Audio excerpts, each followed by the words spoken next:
അപ്പം ഞാൻ കഴിഞ്ഞ ദിവസം വീട്ടിൽ വിളിച്ചപ്പം അമ്മ എന്നോട് പറഞ്ഞു അവർ എഗ് ഫ്രിട്ടാട്ടയാണ് കഴിച്ചതെന്ന്.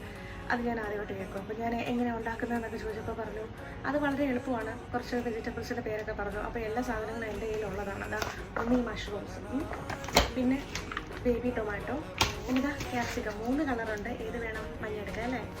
പിന്നെ സവാള, പിന്നെ വേണ്ട മുട്ട 2 എടുത്തിട്ടുണ്ട്. ഈ മൊസറല്ല ചീസും പിന്നെ ഒറിഗാനോ, പിന്നെ കുറച്ച് പെപ്പർ, സോൾട്ട്. അപ്പോൾ ഇനി ഒരു പാൻ അടുപ്പയിലോട്ട് വെക്കുന്നു. വെജിറ്റബിൾസ് എല്ലാം കൂടി ഇട്ടൊന്ന് ഇളക്കുന്നു. കുറച്ച് പൊടികളും അതും ഇതും എല്ലാം കൂടി ഇട്ട് സെറ്റാക്കുന്നു. മുട്ട ഒഴിക്കുന്നു. പരിപാടി കഴിഞ്ഞു.